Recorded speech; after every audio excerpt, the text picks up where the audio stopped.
சண்முகபரணி சீரியலில் இப்போ ராட்டகாசமான எபிசோட் வந்திருக்கு. ஸ்கிப் பண்ணாமல் ஃபுல்லோடையும் கேளுங்க. அதுக்கு இந்த வீடியோ பிடிச்சிருந்துச்சுன்னா லைக் பண்ணி பாருங்கள். ரொம்ப பிடிச்சிருந்துச்சுன்னா நம்ம சேனலுக்கு வந்து சப்ஸ்கிரைப் பண்ணி கண்டினியூஸாக ஆதரவு வந்துட்டாங்க. எப்படி இருந்தாலும் நாளைக்கு ஸ்கூலில் வந்து வாங்கணுண்டா, வாங்கினதுக்கப்புறம் தான்டா எதுவாக இருந்தாலும் வந்து பேச்சு அப்படின்னு சொல்லிட்டு இருக்காங்க. நம்ம சவுந்தரபாண்டி வந்து முத்துப்பாண்டிக்கிட்ட உங்களால் நினச்சி கூட பார்க்க முடியாத விஷயத்த எதுக்கு தேவையில்லாமல் வந்து மல்லு கட்டிக்கிட்டு இருக்கீங்க. எப்படி இருந்தாலும் நம்ம சண்முகம் தான் ஜெயிப்பான், உங்களால் முடியாது அப்படின்னு சொல்கிறாங்க. அந்த இடத்துல நம்ம பாக்கியமோ அந்த இடத்துல நம்ம எசக்கியும் வந்து பேசுகிறாங்க. இன்னொரு பக்கம் வந்து உச்சக்கட்ட கோவத்தில் வந்து இருக்காங்க நம்ம முத்துப்பாண்டி. என்னடி சொல்கிற, எங்கள் அப்பா கிட்ட எவ்வளோ காசு இருக்குது தெரியுமா, காசு இருந்தால் ஜெயிச்சிருவாரா, இதுக்கு முன்னாடி ஏகப்பட்ட விஷயம்லாம் செய்கிறேன்னு சொல்லிட்டு தான் இருந்தார். ஆனால் கடைசி நேரத்தில் அவரால் எதுவுமே செய்ய முடியாமல் அப்படியே வந்து நின்று தோற்று போனது இதெல்லாம் மறந்து போச்சா மாமா, உங்களால் முடியாது மாமா அப்படின்னு சொல்கிறாங்க. டேய், இவங்களால் நம்ம ஜெயிக்கிறத வந்து தாங்க முடியல, அதனால தான் இவங்க இப்படியெல்லாம் யோசிச்சுட்டு இருக்காங்க, நீ எல்லாம் எதுவும் நினைக்காதங்கிற மாதிரி பேசுகிறாங்க அந்த இடத்துல. இருந்தாலும் இவங்க பேசுகிற பேச்சுக்கெலாம் வந்து கடுப்பாக வருதுப்பா, எப்படிப்பா இவங்களெல்லாம் சமாளிக்கிறது அப்படின்னு சொல்லி உச்சக்கட்ட கோவத்தில் வந்து பேசுகிறாங்க அந்த இடத்துல நம்ம முத்துப்பாண்டி. சரி, நீ கையெழுத்து போட நாளைக்கு வந்து வரணும்டா ரிஜிஸ்ட்ரேஷன் ஆஃபீஸுக்கு அப்படின்னு சொல்லும்போது, அப்பா நான் கையெழுத்து போட வரணுமா அப்படின்னு சொல்லி கேட்குறாங்க நம்ம சிவபாலன்.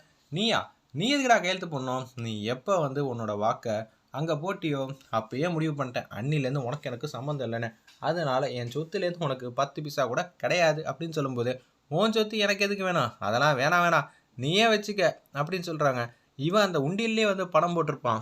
ஆமாம், நானும் கேட்டேன், உண்டியலில் என்னால் முடிஞ்சது போட்டானே, எப்படி இருந்தாலும் நீ வந்து உங்கள் அப்பா காசை எடுத்துகிட்டு வந்து தான் போடுவேன். ஆமாம், நான் ஒரு 40 லட்சம் எடுத்துகிட்டு வந்து போடுறேன்னு சொன்னேன், இருந்தாலும் அந்த பாவப்பட்ட காசு எனக்கு எதுக்கு அப்படின்னு சொல்கிறாங்க. பாத்தியா, இங்கே பேங்க்குன்னு எழுதியா வச்சிருக்கு, இங்கேருந்து எடுத்துகிட்டு போகிறேன்னு வேற சொல்கிற, அதுவும் 40 லட்ச ரூபா அப்படின்னு சொல்லிட்டு இருக்காங்க அந்த இடத்துல நம்ம சவுந்தரபாண்டி. ஒரு பக்கம் அவனுக்கு எப்படி நீங்கள் சொத்து இல்லைன்னு சொல்லுவீங்க, அவங்களும் உங்கள் வீட்டு பையன் தானே, இது மாதிரிலாம் பேசுகிறதெல்லாம் வச்சுக்காதீங்க. முத்துப்பாண்டி எப்படியோ அதே மாதிரி தான் சிவபாலனும். ஏய், முதல்ல போங்கடி, நாங்கள் தான் நாளைக்கு ஜெயிக்க போகிறோம். சரி, ஜெயிச்சிங்கன்னா சவாலாகவே வச்சுப்போம் அப்படின்னு சொல்கிறாங்க நம்ம எஸ்ஐக்கு. நீங்கள் மட்டும் ஜெயிச்சுட்டு வந்தீங்கன்னா நாளைக்கு நான் உங்களுக்கு ஆர்த்தி வந்து எடுக்கிறேன், தோத்துட்டிங்கன்னு வச்சுக்கோங்களேன் அதுக்கப்புறம் எதுவுமே கிடையாதுங்கிற மாதிரி காமெடி பண்ணிகிட்டு இருக்காங்க அந்த இடத்துல. சரி அது இந்தான் பார்ப்போங்கிற மாதிரி உச்சக்கட்ட கோவத்தில் வந்து இருக்காங்க நம்ம சவுந்தரபாண்டி. அந்த இடத்துல எப்படா வந்து இதெல்லாம் சமாளிக்க போகிறான்னு தெரியாமல் தடுமாற்றத்தில் வந்து இருக்காங்க. அவங்க எல்லாரும் போயிட்டாங்க. டேய், எனக்கு ஒரு யோசனை வந்திருக்கு, நாளைக்கு நம்ம ஜெயிக்கிறோம், ஜெயிச்சதுக்கப்புறம் இவங்களை ஆர்த்தி வந்து எடுக்க வைக்கிறோம், சரியா? சூப்பர்ப்பா. அதுக்கு முன்னாடி இன்னொரு விஷயம் வந்து சொல்கிறேன், கண்டிப்பாக நீ செய்யணும். சொல்லுப்பா. செஞ்சுட்டா போச்சு. அந்த உண்டியில் வந்து திருடணும்டா. ஏன்பா தேவையில்லாத வேலை, அதை வச்சு அவன் ஜெயிக்க போகிறானா?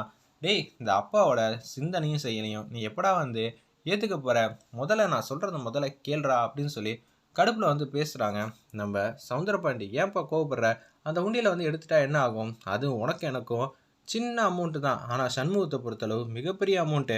சனியனை வச்சு ஊருக்குள்ளே உண்டியல் பணத்தை வந்து திருடிட்டான் சண்முகம் அப்படின்னு அவன் மேலே வந்து அவ பேரை வந்து போட்டுட்டா என்ன ஆகும், எல்லாருக்கும் காசை வந்து திருப்பி வந்து கொடுக்க முடியாது. அதுக்கப்புறம் சண்முகத்தை ஊர்லேருந்து அடித்து துரத்தி விட்டுருவாங்க.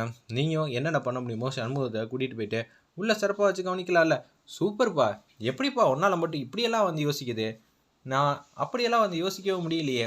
டேய், உன்னோட நான் அனுபவிச்சிட்டேன்டா, உன்னோட அப்பான்டா, நான் என்ன செய்யணும் ஏது செய்யணும் எனக்கு தெரியாதா அப்படின்னு சொல்லி உச்சக்கட்ட கோபத்தில் வந்து பேசுகிறாங்க அந்த இடத்துல நம்ம சவுந்தரபாண்டி. டே, இந்த விஷயத்தில் நீ டேரெக்டாகவோ மறைமுகமாகவோ சம்மந்தப்படக்கூடாது, அதுக்கெல்லாம் ஆள்லாம் இருக்காங்கப்பா, அட்ரஸை மட்டும் காட்டிட்டு நீ வந்துடணும், அங்கெல்லாம் இருக்கவே கூடாது, சரியா அப்படின்னு சொன்னோன்னே சரிப்பா சிறப்பாக செஞ்சுட்டா போச்சுன்னு சொல்லி எந்திரிக்கிறாங்க. டே, நீ ஏன் புள்ளடா, நல்லா வயிறார சாப்பிட்டுட்டு நைட்டு போயிட்டு அவங்களுக்குலாம் அட்ரஸ்லாம் காட்டிட்டு வந்துடு, ஆனால் நீ பேசுகிற பேச்சில் அவங்க காரியத்தை கணக்கச்சிதமாக முடிச்சிடணும், சரியா? கண்டிப்பாப்பா, நான் முடிச்சு காட்டுறேங்கிற மாதிரி சொல்லிடுறாங்க. ஒரு பக்கம் வீட்டில் இருக்கிற எல்லாரும் தூங்குறாங்க. சண்முகம் வீட்டில் அப்பன்னு பார்த்து வைகுண்டம் வந்து திண்ணையில் தானே உட்காந்துருக்காங்க. பழைய பாட்டெல்லாம் வந்து சூப்பரான மெலோடி சாங்லாம் செம்மையாக வந்து பாடுறாங்க அந்த இடத்துல. ஒரு பக்கம் என்னடா அது, காதில் என்னடா ஒய் ஒய்ங்கிற மாதிரி சவுண்டு வந்து கேட்குதுன்னு சொல்லிட்டு ரத்தனா செல்லக்கண்ணி யாரும் வந்து தூங்க முடியல அந்த இடத்துல. ஏஞ்சி வந்து நீ உட்காடுறாங்க. அண்ணா முடியலண்ணே, அப்பா பாருண்ணே என்னென்ன பாட்டெல்லாம் பாடுறாங்க அப்படின்னு சொல்லிட்டு வைகுண்டம் வந்து செம்மையாக வந்து சமாளிச்சுக்கிட்டு இருக்காங்க. வேற லெவலில் மாசானுச்சுன்னு சொல்லலாம் அந்த சீன்லாம். வீட்டில் இருக்கிற எல்லாரும் வந்துட்டாங்க.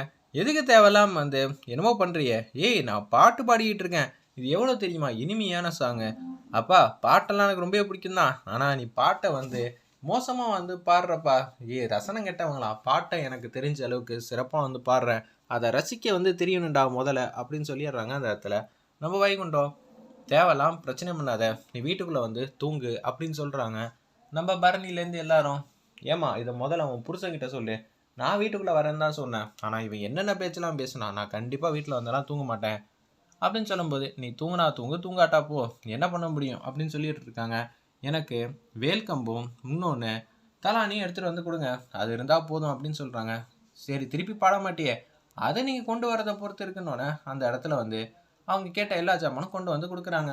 ஒரு பக்கம் சண்முகம், இதெல்லாம் நியாயமாக இருக்காப்பா, அடிக்கிற வெயிலுக்கு எங்களால் வேலை பார்க்க முடியாமல் பார்த்துட்டு வந்தா நைட் நேரத்தில் தூங்க விடாம உங்கள் அப்பா மட்டும் பாட்டு பாடிட்டு இருக்காங்க. இதே மாதிரி பாட்டு பாடிட்டு இருந்தாங்கன்னு வச்சுக்கேன், ஊரில் எல்லாரையும் கூப்பிட்டு பஞ்சாயத்து வந்து வச்சிருவேன் அப்படின்னு சொல்லும்போது, திருப்பியும் பாடாத அப்படின்னு சொல்லிடுறாங்க. அவங்க கேட்ட எல்லா ஜாமானையும் கொடுத்துட்றாங்க. அந்த இடத்துல நம்ம செல்லக்கனியும் ரத்னாவும் எல்லாரும் கொடுத்துட்றாங்க. அப்பா தயவு செஞ்சு பாடிடாதப்பா, ஊரில் பஞ்சாயத்துலாம் பண்ணிட்டு இருக்க முடியாது, அதுவும் நீ பாட்டு பாடுறதுக்கெல்லாம் ஆகும்னா எவ்வளவோ பிரச்சனை இருக்குது, இது ஒரு பிரச்சனை ஆகிடாதுன்னு நம்பும்போது திருப்பி சத்தமாக வந்து பாடுறாங்க. என்னது அப்படின்னு சொல்லும்போது அமைதியாக வந்து தூங்கிடுறாங்க அந்த இடத்துல. அப்பன்னு பார்த்து 4-5 பேரோட வந்து முத்துப்பாண்டி வந்து காரில் வந்து இறங்குறாங்க. இதுதான் சண்முகத்தோட வீடு. ஒரு ஆள் வந்து வாசலில் திண்ணையில் படுத்துட்டு இருக்காங்களே, அந்த வீட்டில் தான் உண்டியல் இருக்குது, அதை எப்படி இருந்தாலும் எடுத்துகிட்டு வந்துருந்தீங்கன்னா உங்கள் வாழ்க்கையில் எந்த பிரச்சனையும் வராமல் இனிமேல் பார்த்துக்கிறேன், எல்லா பேப்பரையும் வந்து கிழிச்சு எரிஞ்சிடுறேன் உங்கள் சம்மந்தப்பட்ட உள்ள பேப்பர்லாம் அப்படின்னு சொல்லும்போது, சரியா இதுக்கு மேலே என்ன வேணும், அந்த பணத்தை எடுத்து உங்கள் வீட்டில் வச்சட்டா, ஏய் அந்த பணத்துக்காக நான் ஆசைப்பட்றோம், அந்த பணத்தையும் வந்து நீங்களே வந்து எடுத்துகிட்டு போயிடுங்க, அதில் ஒரு 20 லட்ச ரூபா பணம் இருக்கும்டா.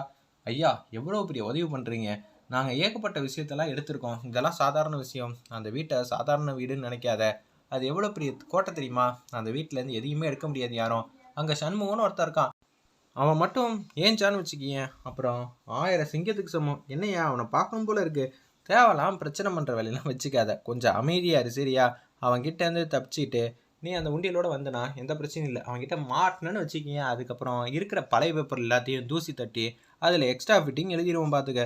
இல்லையா இல்லையா நாங்கள் சிறப்பாக வந்து பண்ணி முடிச்சிருவோங்கிற மாதிரி அதிரடியாக வந்து யோசிக்கிறாங்க அந்த இடத்துல அவங்கெல்லாம். அதே மாதிரி வீட்டுக்குள்ளே போகலான்னு சொல்லி பார்க்குறப்ப பார்த்தா நிலக்கதை வந்து திறந்துருக்கு. வைகுண்டம் திடீர்னு உள்ளே வந்து தூங்கணும் தான், சண்முகம் வந்து கதவு பூட்டாமல் திறந்து வச்சுருக்காங்க. அந்த என்னடா எவ்வளோ பெரிய வீடுன்னு பார்த்தா கதவு திறந்துருக்குன்னு சொல்லிட்டு அப்படியே உள்ளே வந்து போய் பார்க்குறாங்க.